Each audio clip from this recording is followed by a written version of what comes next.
Section 3.2, graphs of linear equations in two variables. The objectives here are to graph a linear equation in two variables, graph the equations that are in the form of x equals h or y equals k, and graph a pair of linear equations and locate the intersection of those equations.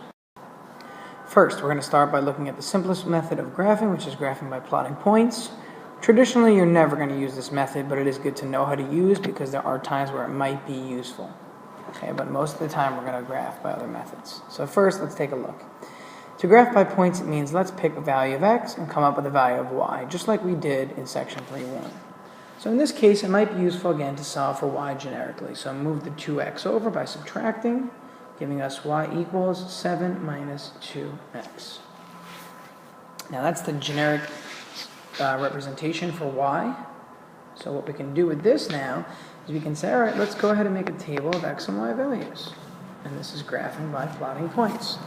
And the simplest thing to do is always to start with 0 for the x, but then to go to the negatives and to the positive integers. So let's say -2, -1, 0, 1, and 2. What we can do is we can go ahead and plug a -2 in there. We're going to get 7 minus a -4, or simply 11. When we go ahead and plug a -1 in, we're going to end up getting 9. Plug in a 0, we're going to get 7. And right away, you'll notice the pattern here. These are going down by 2. These are going down by 2 every time. So we can finish this off as 5 and 3. Now, how do I know that I can continue going down by 2? Well, this is really what we'll look at as a slope if we consider the x as well. The x values all go up by 1. And the y values then have to go down by the same increment for the function to be linear. So again, to graph any equation that is linear, you know that the slope is consistent in a linear equation. So if these all go up by 1, and they're consistent increments, like up by 1 or up by 2, or they're always up by 3, but they're consistent every time, each of these go up by the same amount, then these will either go up or down by the same amount every time as well. You can also see the slope here, and many of you notice this, that this -2 happens to be the slope. That -2 there is what signifies the value going down by 2. But we haven't even looked at slope-intercept form, so for now let's look at just graphing by plotting points. If I were to graph, so if we go ahead and look at our xy axis here, it's good to start by labeling our x and y tick marks or increments. And we're going to see that we go from -2 to 2 along the x-axis, so that part's pretty easy. But along the y-axis now, we can realize by looking at our data that we're on all the positives. So we know already we're going to be in one of these two quadrants up here for the y-axis. These would be the negative y's, these are the positive y's here. So when we label these, we have to remember that we have to get up to 11. So it might be worthwhile to go 2, 4, 6, 8, 10, 12, 14, but here we can go by ones. Okay? So let's go ahead and label with tick marks. And here's what I'm going to show you what I mean. Label this here.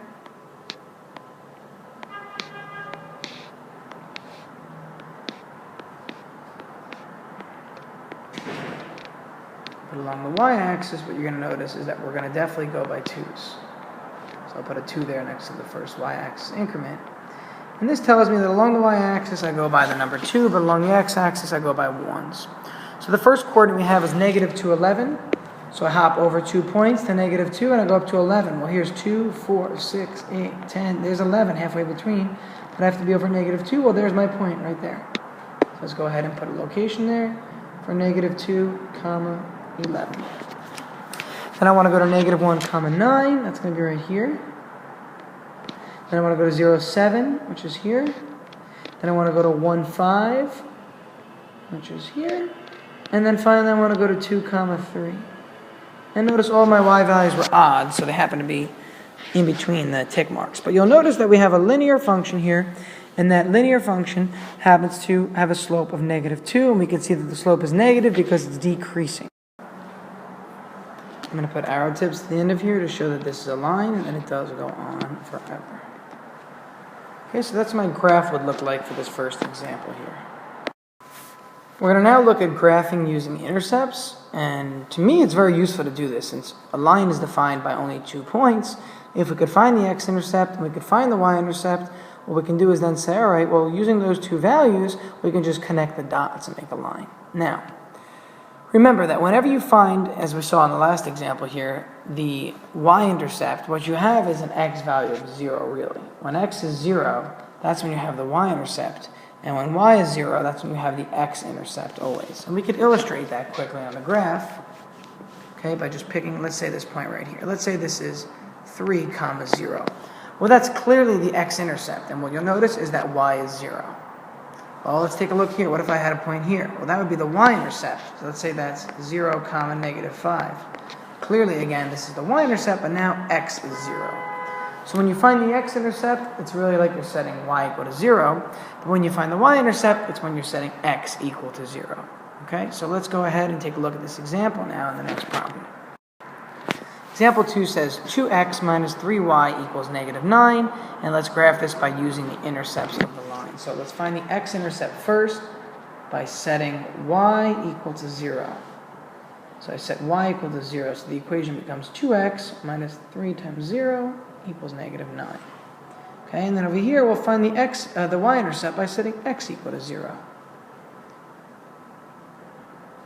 These are two separate problems, really, okay? Or two separate equations that we're solving inherently. Over here, this drops off, obviously. This just becomes 2x equals -9, or x equals -4.5. Well, that's the x-intercept, so we have to write it like this. Okay, -4.5, 0. But the y-intercept, we'll see this drops off, but the -3y carries down, and that equals -9. And that just gives us y equals 3. Well, what does that mean? It's really 0, 3. So I've got my intercepts, -4.5, 0 and 0, 3. And from those two values, I can simply graph this line. And this is quite simple to do, actually. Again, 2 points enables you to graph a line. So let's go ahead and graph that. Let's graph these intercepts individually first. So let's say we're going by 1s on the y-axis, and we're also going by 1s on the x-axis for this problem. So I have 0, 3, which tells me not to move anywhere on the x-axis, but then move up 3. So here's my y-intercept first. And then along the x-axis, I have -4.5, 0. So I go back 4.5. Okay, again, I go back 1, 2, 3, 4. There's 4.5 right there. So that's where the point is going to be for that one. And then simply connect the dots. Again, giving us a line on the graph. Giving us a line on the graph. Please make sure you're using a straight edge. If you're using your iPad to take notes, use some sort of ID card as your straight edge if it helps, but just don't touch the screen with your fingers or else it won't work. Okay, so there's our line using x and y intercepts to graph. Let's take a look at graphs of horizontal lines, also known as constant functions, and vertical lines. And in order to do this, what we're going to do is we're going to start by rewriting these equations. Let's rewrite the first one as 0x plus y equals 5, which is the same thing we see. And the second one, let's write that as x plus 0y equals, and -7/2 is really -3.5. Now, what you're going to notice is this. Make an xy table in this case. And for this first one, pick any value for x.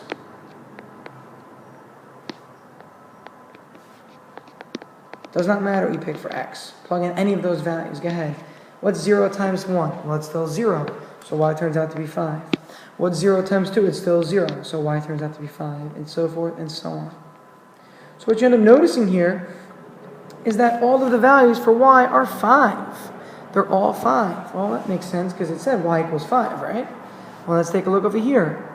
Make an xy table over here, and let's go ahead and plug in for the values of y. Pick any value for y.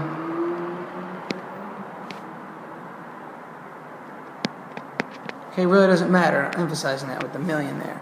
Plug in any number for y. 0 times any number is still 0. Therefore, x is just -3.5, always. It's never going to affect the problem. So what's important now is to realize that this is the important part here, and this is the important part here, including the negative sign. Including the negative sign. So x is definitely -3.5 no matter what the y value is. And y is really 5 no matter what the y value is, or the x value is for part A. So let's take a look at the graph of these now. And I can sketch these. I don't even have to worry about drawing them perfectly, simply because they're easy graphs to draw. So let's find y equals 5 along this axis. Let's call that 5 right there. And plot all these points. Well, they're all going to look like this. Here's 1, 5. Here's 2, 5. Here's 3, 5. Here's 4, 5. They're all looking the same.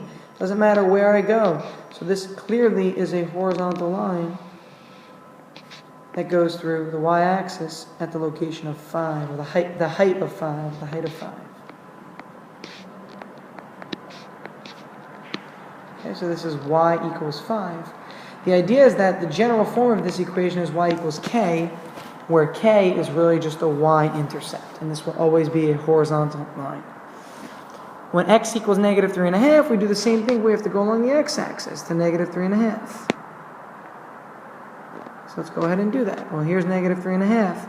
If I go back to negative 3.5 and up 3, well, there's that. Back to negative half and up to 7, here's maybe that. Down to negative 2, here's that, and so forth and so on. But what you'll notice is that all of these points are at x equals negative 3.5, which means that when I connect these dots, this is just a vertical line going through negative 3.5. So this is a general equation. In the form of this one, we can say this is really just x equals h. Remember, this was y equals k, and this was x equals h, where h is just the x-intercept. This negative 3.5 a moment ago is just the x-intercept. So y equals some number is a horizontal line. X equals some number is a vertical line. Example 4 says find the value of k so that the point P lies on the line L. If the point P is 2, 5 and the line L is 4x minus ky equals negative 2. Well, for this problem we have to remember that when a point is on a line, it satisfies the equation. That's where these points come from. Remember, these points here come from the fact that if I plug a 2 in for x, I should get 5 out for y. So it must satisfy this equation. So technically, if I plug it in, it must hold true. So here I can go ahead and plug them in those two blanks. Well, x was 2 and y was 5. So we get 8 minus 5k equals negative 2. Subtract the 8, negative 5k equals negative 10, and k is equal to 2. So when k is 2, point P lies on the line 4x minus ky equals negative 2. In the next example, it says, graph the two lines on the same set of axes and find the coordinates of the intersection. Then show that this is a solution of both of the equations. And a solution to both of the equations. All right, let's go ahead and graph these on an axis.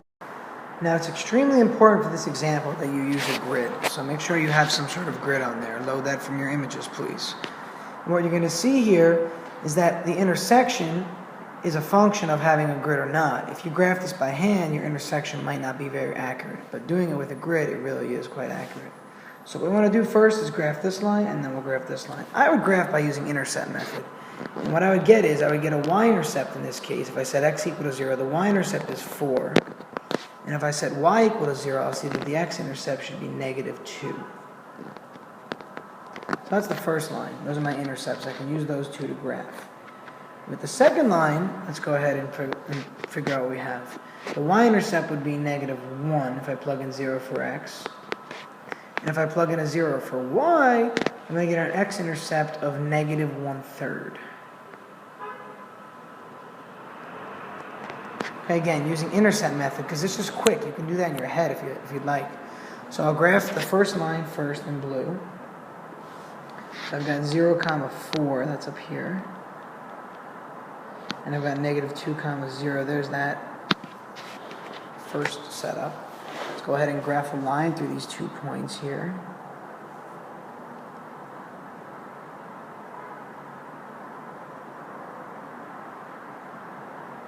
Okay. Again, doing your best with a straight edge. And then let's go ahead and graph the other line using the intercepts.